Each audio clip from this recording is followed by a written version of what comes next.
as far as the goodness of God and what we're going to talk about this morning, I'm going to take a detour. We're going to talk about a bunch of other things first, just to get to that place.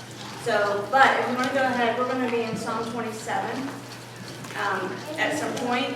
But at first, basically, the thing that came to my mind was God's not limited or predicted by statistics, but rather He's proven by the evidence of His goodness. And so, in thinking about that, and usually when it comes to Sunday school lessons or anything, women's devotionals or anything, usually the Lord uses very practical things in my life. Things that I see or do or whatever, so things that are pretty simple.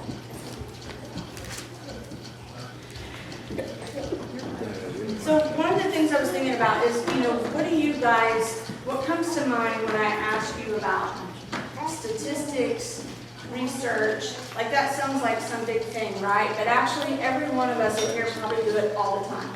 How many of you have ever been on Facebook and said, is anybody eating at this restaurant? Where's a good place to vacation at? Or whatever, right? We're always looking for reviews. In healthcare, I've got some examples, but in healthcare, if you get a diagnosis, what's one of the first things we do? We look it up. We look up, prognosis or medicines. We want to know outcomes, like, who else takes this. I follow a lupus website all the time. So anytime I have a medicine, I want to look at it. If everybody has side effects, I'm like, it's you, not me. I'm not going to have that. But, we look at that. We look at those things. Doctors or surgeons, if you had to have a major surgery, you look up the surgeon, and you see all these negative reviews, are you going to go, well, I'll be the exception? Probably going to get a second opinion. Same things with hospitals or any place like that. We look at those things to find what we're comfortable with. If we're not comfortable, we seek other options, right? What about in sales? How many of you shop on Amazon? And how many of you find what you're looking for, and you scroll and make sure you get the thing with 1 star? Probably 5 stars would be great, but even 4.5. Once it starts hitting 4 and less, I'm probably going to keep scrolling. So buying cars, if you're going to buy a vehicle or you're going to buy one that everybody's saying, this thing breaks down on me all the time, it's terrible, you're not going to do that either. So customer satisfaction. We make decisions according to that as well. Restaurants. We're not going to go to a half-star restaurant. So, what about education? But what about education? It starts as early as elementary. I remember, I don't know if they still do this at Medford or anywhere, but I can remember when Elijah was going into kindergarten. Somebody probably knows what I'm going to say. Parents, it was almost like a ritual. It was almost like this, you were being indoctrinated into elementary. People with campers camp out in the parking lot because you got to sign up for the elementary school teacher. They wanted to be the first one there. Wow. And so I thought it was ridiculous in kindergarten. I was like, that's ridiculous. I'm not doing that. It's kindergarten. But come first grade.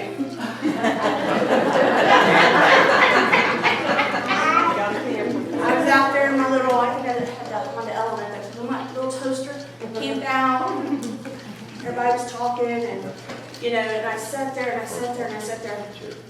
And the first grade teacher that I wanted for my son, I don't think this is starting too much, but I wanted him to have the teacher I had because she was retiring. And she had said, I want to have him my last year. So I said, I'm going to wait out there all night. And I get there, wait in line, get my turn, and the lady, I'll never forget, she said, you really didn't have to wait for her. Nobody else was signed up. So I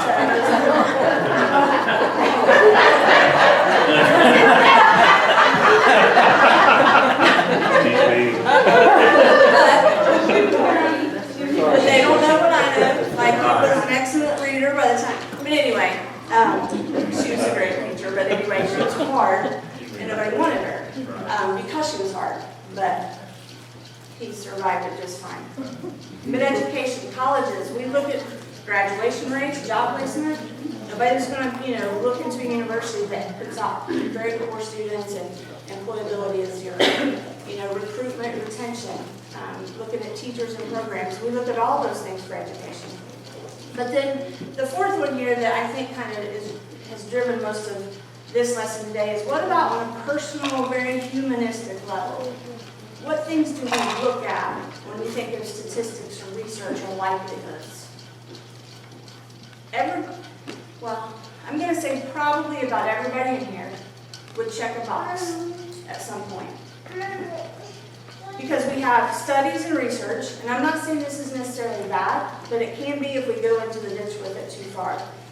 But we look at all kinds of statistics and we make judgments and assumptions based on what kinds of things? Parents. Grew up in a two-parent home, single-parent home. Grandparents raised you, who raised you? Did you have alcohol or drug abuse in your home? What's the education level? Did your parents get an education?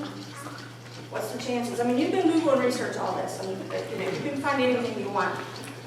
Race, abilities to overcome obstacles due to all those things. Race, gender, socioeconomic status, what side the tracks you're from. We know that. There are certain places in this county. If people say they're from a certain area, you immediately like, oh, okay. Family background, family name. Right? So, when you think of all of that, and I know you're probably wondering what's this have to do about the goodness of God, but when you think about any of those things that you may check a box for, do you think that some of those things, while they restrict us humanly and how we see each other or even see ourselves, do you think it then transfers to how we feel like how good God's going to be to me? How good God can possibly be to me based on those things? So, when we rely on numbers and statistics reviews, they affect what? Our confidence level? Our comfort level in making decisions about situations? And while it's helpful, sometimes, we know that it's very hindering. So, in the goodness of God, if you have cell phone service, you can even get on it right now. I challenge you. Get in your little search engine, whatever that is. But what does research or statistics tell us about the goodness of God? Anything? I mean, if we look at our own research and statistics about healthcare or education or whatever, if we trust each other's opinions about things, how much do we trust the Word about His goodness? How much of our confidence and comfort level do we get straight from the Word, or do we get His goodness is based on me? His goodness is based on my history, my family lineage, or my job, or my income, or how good I am. But in Psalm 27, I'm going to read that. I'll read the whole chapter, so just bear with me. It's not too long. But this is David, of course, speaking. And in my Bible, it kind of titles it that this is an exuberant declaration of faith. All right. The Lord is my light and my salvation, whom shall I fear? The Lord is the strength of my life, of whom shall I be afraid? When the wicked, even my enemies and my foes, came upon me to eat up my flesh, they stumbled and fell. Though an host should encamp against me, my heart shall not fear. Though war should rise against me, in this will I be confident. One thing have I desired of the Lord, that will I seek after, that I may dwell in the house of the Lord all the days of my life, to behold the beauty of the Lord, and to inquire in the temple. For in the time of trouble he shall hide me in his pavilion, in the secret of his tabernacle shall he hide me. He shall set me upon a rock. And now shall my head be lifted up above mine enemies. Round about me, therefore will I offer in his tabernacle sacrifices of joy. I will sing praises unto the Lord. Hear, O Lord, when I cry with my voice. Have mercy also upon me, and answer me. When thou saidst, seek ye my face, my heart said unto thee, thy face, Lord, will I seek. Hide not thy face far from me, put not thy servant away in anger. Thou hast been my help, leave me not, neither forsake me, O God of my salvation. When my father and my mother forsake me, then the Lord will take me up. Teach me thy way, O Lord, and lead me in a plain or smooth path because of mine enemies. And the next 3 verses are the highlights for me. Deliver me not over unto the will of mine enemies, for false witnesses are risen up against me, and such as breathe out cruelty. I had fainted, or I would have gotten weary. I had fainted unless I had believed to see the goodness of the Lord in the land of the living. Wait on the Lord, be of good courage, and he shall strengthen thy heart. Wait, I say, on the Lord. So when I was reading, verse 12, 13 and 14, verse 12, I think about, statistics or people. What do people say about me? David's talking about, let not what people are saying about me or people are coming against me, let me not submit to that. Let me not fall into that. Let that not scare me or anything like that. Deliver me from all that. But 13, and I know it's a common verse, I would have lost heart. I would have given up. I would have gotten discouraged had I not believed in the goodness of God. Apply that to what we're talking about in our other things. I would have given up on myself when I read the statistics of this new medicine now, but, there's such a likelihood of it working, yay me. But when you think about applying that to the Lord, how many times, if we relied on ourselves, if we relied on our, what we're going to do about seeing good things come out of bad situations, 10%, 20%, 50%, how much of the time do you think if we just relied on that and did not believe in his goodness, that we would be able to not faint, to not grow weary, to not lose heart? Has anybody ever, besides myself, been so discouraged you are right here close to losing heart? Because what we know about the goodness of God, he's always good even when he's not. And that's the hardest. Yeah. Even when our mind says he's not, even when we interpret this isn't good, how can this be good? And we'll get to another verse in a minute, but we know that even according to our standards and our research, this is not a good thing. He is still good. We just don't see where that goodness is yet. So, maybe we'll never see it. Right. We may never understand. When you think of biblically, like how many times was it generations later that families, received blessings of seeds that were planted or things that were done. And we're going to get to that too. But yeah, if you do, just for a little fun, or you can just put it in your login and do it later. But if you were to look in your search engines and research, you should do this just because it is kind of fun to do it. But if you type in, what is the percentage or likelihood of surviving being swallowed by a whale? Now, there is some guy in some other country somewhere that said he did, but it was a spoof, so don't buy that. But if you type that in, what's the percentage or likelihood that I'm going to live an hour if a whale swallows me? And I typed all these in just because it's Friday night, I have nothing else to do.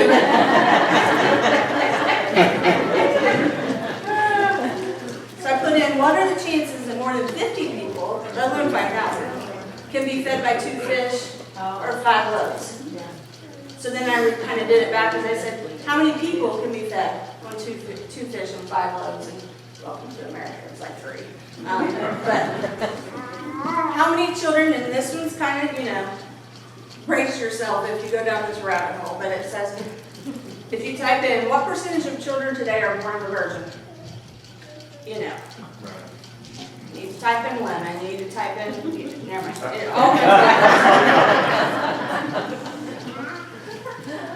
How many people, or what's the likelihood that if I'm dead for 4 days, I could just kind of get back up? Yeah. The percentage, the chances of survival in a fiery furnace, that someone, let's just say we're out in the parking lot today, and, what's the chances that I'm going to see somebody just right up in a chariot of fire? First, you have to help me,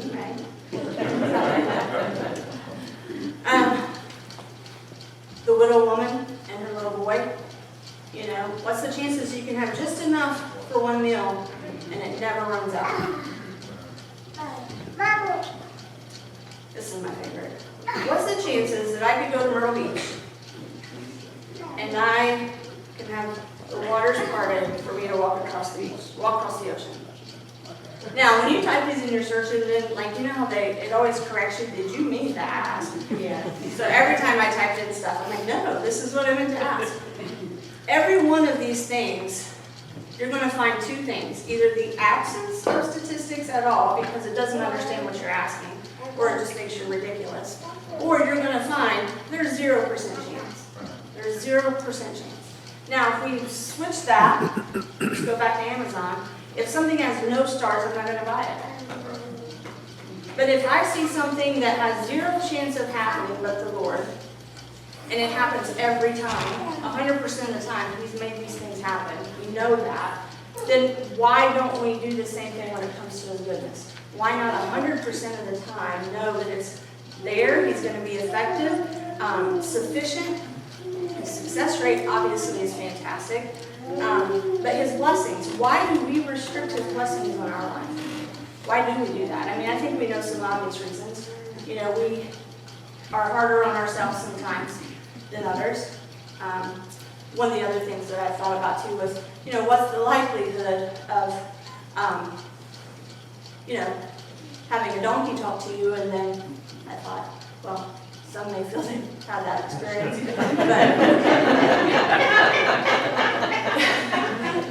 but again, the things that just are absolutely would never happen without the Lord, they do, and that means His blessings that seem impossible for me because of me, because of everything in me, or because of what I did or done or can't do or should do. His blessings don't diminish. You know, He doesn't become less powerful because the statistics are against me, because I check 17 boxes, you know, because I have all these things working against me. I have His favor. He's not limited.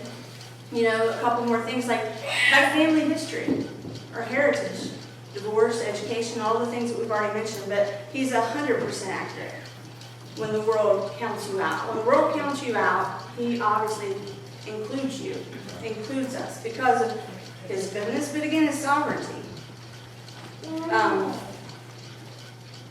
You know, if you right now were to think about the things that, you know, some of them I didn't say, but if you were to think of the boxes that you would check, you know, who in here has, and I always like fast participation, so who in here has no boxes to check, so you feel like I deserve the goodness of God?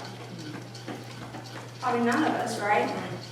And so, you know, when you think about family heritage and history, I think one of the things, and I don't know why this became part of some of my notes, but I was thinking we have a lot of really good family heritage and history in this church. Okay? And there are lots of just generationally, decades after decades, right? We hear these stories. And what can happen sometimes, and I think if you have been raised in nothing but a Christian background, from grandparents to great-grandparents, so on and so on, that is fantastic. That is a blessing. You should grab a hold of that and love it.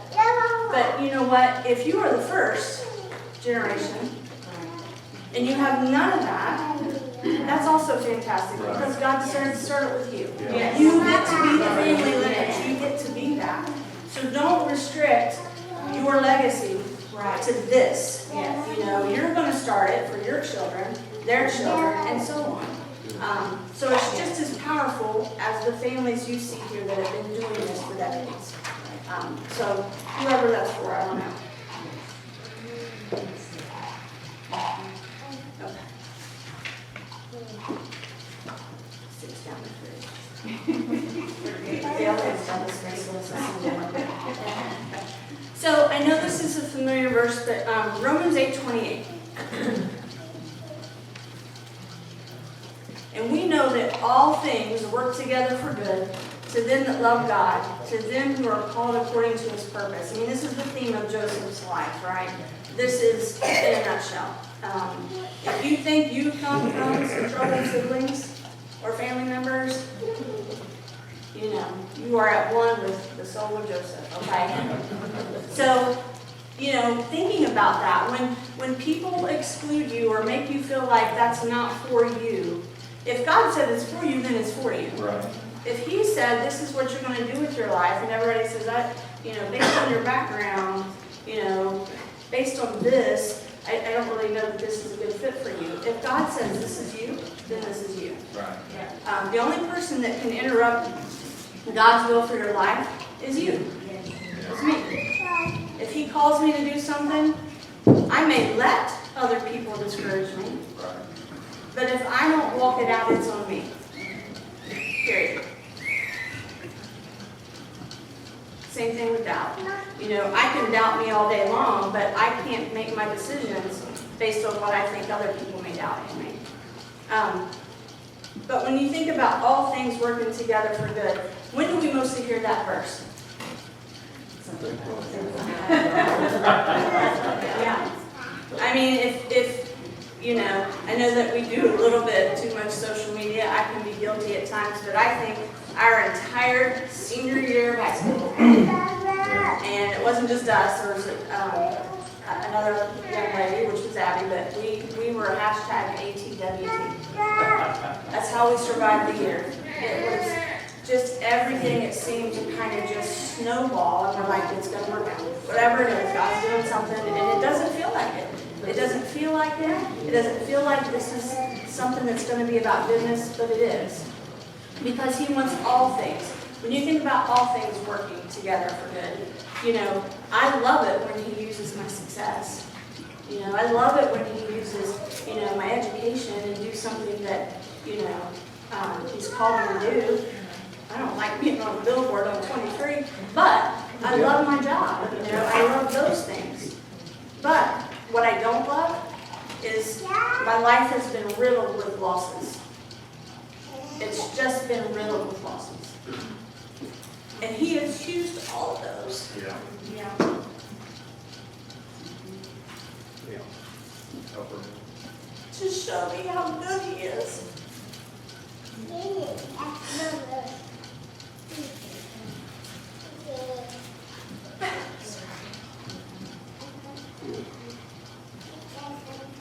But you don't appreciate the goodness when it's easy.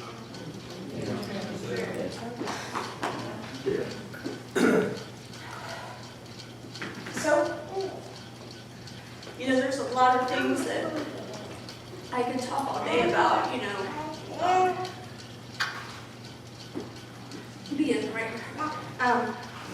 being raised in church and still dealing with a lot of things.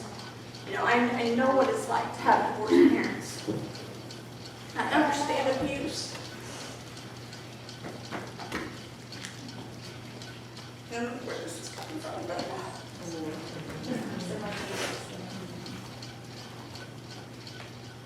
people counted me out. Went to high school at Jacinda. My success was based on being an athlete. Big goals, big dreams. Went to college to play sports. But at that time, my family fell apart. My brother was in foster care. A lot of things happened. And God was so good. He was so good because I was terrible. I was terrible. I got so mad at Him. I dropped out, partied, tried to self-medicate. I shouldn't be here. And all the time, my grandmother's prayers. She died when I was 19 and she still carried me today. So pray for your kids. Pray for your kids. But He was so good, and one of the things He said to me just yesterday, He has always let me, but He has never left me. He has always let me experience pain, heartache. He has let me make my own decisions. He has let me walk things out because I was angry, because I was hurt. He has let me be afraid. He has let me experience all those things so that I can experience the goodness and His faithfulness in my life. He has always let me, but He's never left me. That's just, when He spoke that yesterday, I thought, you know, as a parent, that's the hardest thing to do, is to let your kids go, do what they need to do, and just know that you're there for them. You can be there for them, but you still have to let them. And that's hard. I'm so off track right now, sorry. But if it was up to me, Shelley would sing every Sunday. Because I cannot emote and cry and get ridiculous when I hear all my life has been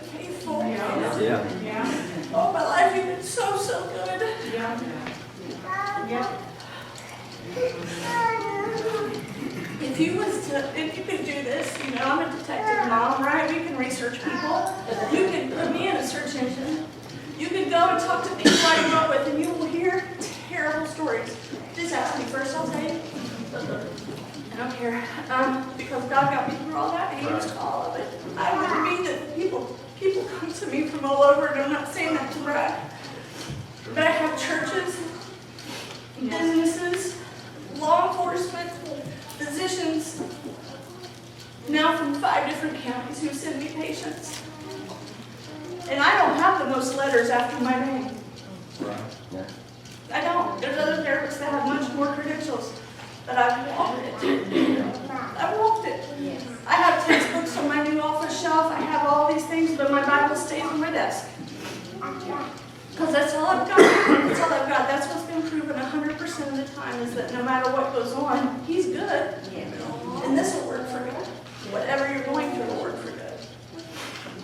But He takes the things that we analyze for likelihood or success, and instead uses them as evidence of His goodness. He takes the things that most people would use, that, you know, you dropped out of college, you failed your drug test going in the military. That was me. I'm going to go in. I remember my recruiter was an angel, and he said, here's your options. I can't believe I'm going there, but I'm going there. Most people know this story anyways.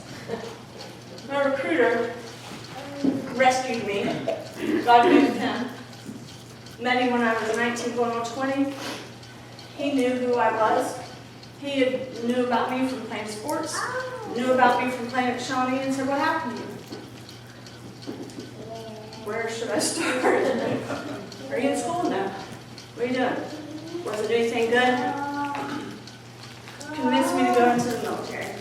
He sat with me for 10 months, every month. We met, we did all these things. Worked out, studied for the test so that I could go in and make rank easier. But before I even got there, I had to take an ASVAB. Everybody familiar with that? So I get close to a 90. I was a pothead, right? I got a 2.0 all through high school. I go in and take that test with marijuana in my system. It's a true story. And they looked at me and they wanted me to be a, somebody know what a crypto tech is?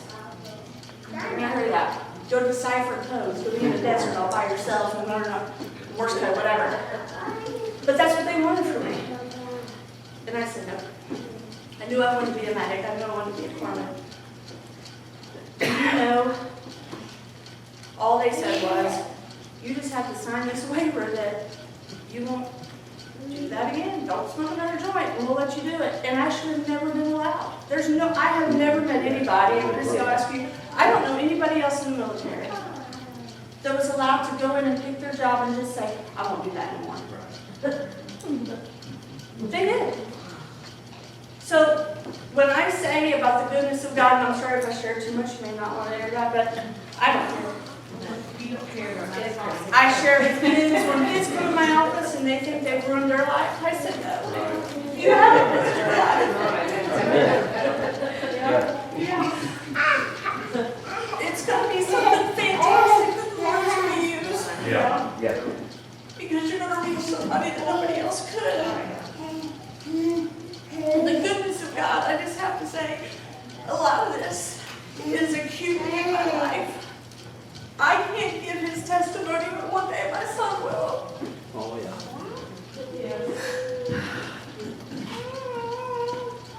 And to see hardships and heartaches and things that just happen and how good God is to you. Yeah. It's not easy when your kids become adults. It's not because you want to go beat everybody up for them. I used to tell Allie when her little boy was little, I'm like, just wait, you get crazier. You get crazier. And I thought it was over. But when he got to college, I'm crazier now than I was before. But yet and still, the Lord's never left him. He's let him have to learn hard things that I want to protect him from. Right. But the Lord is the one that's using all that. And I don't want to interfere. I don't. And that's my, desire for me and anybody else is, while it's messy, while it's ugly, while it doesn't feel fair, and you can be the best Christian ever and think, Lord, I've done this, this, and this. How is this your will for my kid's life or my life? But you know what? Fast forward. We don't have time to really quick. I just want to share something. And I'm not taking your testimony, I promise, but maybe. Jump back to, I got out of service. 2002, I was in New Boston. He was little. I walked in Grace's bookstore. This lady waited on me. She said, "Do you remember who I am?" And at first, no, and I'd been going for quite a few years. This little girl, young woman, who I went to Sunday school with, but her parents were my youth leaders. She was little, and she said, when I was getting chemotherapy at 7, 8 years old, you were in tournaments. I used to listen to you on the radio from Children's Hospital. She was like, I looked up to you so much. And it hit me so hard because it's like I remembered her, obviously. And she said that. Of course, Elijah was 3. So she tells me she's in college to become a teacher. My brother, at that same time, was diagnosed with the same leukemia that she survived. 11 months later, he didn't survive. And she carried that. I mean, she was such a dear friend to me. But after a couple years, seasons change. And not the same circles, not the same church. To where we are today. Elijah, most of you know, he's a 5th-year senior. Didn't understand a lot of the things that happened. But I get an email, a text message one day. It's been several weeks ago, obviously. And it's from his friend. I haven't heard from her in over a year, maybe, other than Facebook.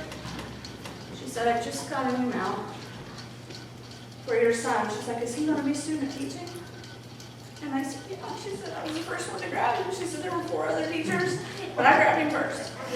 And I was like, are you kidding me? So that's the picture, if any of you saw it. Like, just to see full circle that God used this little girl that is now mentoring my son. Yeah. Last year, he made my daughter. But it's ridiculous. It is ridiculous. He says it's ridiculous how God works. It just makes no sense. I wasn't a good influence at 15, 16. I was just a ball player. But to her, it meant a lot. I was in youth group. I was one of those older kids. And fast forward, she's, everything I hear from out there is a great elementary school. But then I get a text from the principal. And because of some interactions with this principal, because she works in another aspect as well, she said, I haven't met your son. But all the teachers want him. She said, even my daughter, who's a 4th grade teacher, she was like, all I hear is nothing good about him. And I'm like, not even until you see him. But God does bring it. So, the goodness of God is already rolling and in motion, and He understands what we have to go through to get there. So I guess my whole thing and why I'm so emotional is so many times I want to give up. He got so hard. Been a single parent his whole life. People would have covered him up. I work with a man who is a unicorn in my field. He's a black man and a therapist. And he said to me a couple weeks ago, he walked in, he said, I knew when I came in the office and I saw a picture of your son, I was going to be safe. And I said, yeah, well, and here you are.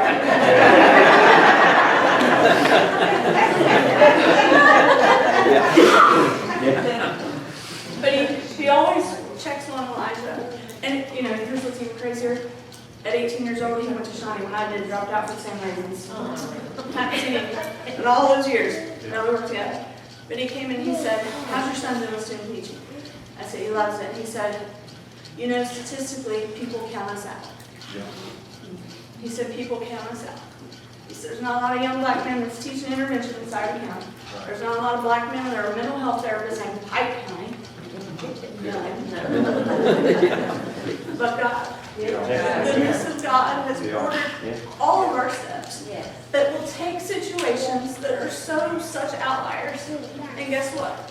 That's where you're gonna fit. Nobody would have ever said, if you asked them 20 years ago, Stephanie might be your therapist one day. Stephanie might be in therapy one day, but Stephanie's not gonna be my therapist, so here we are.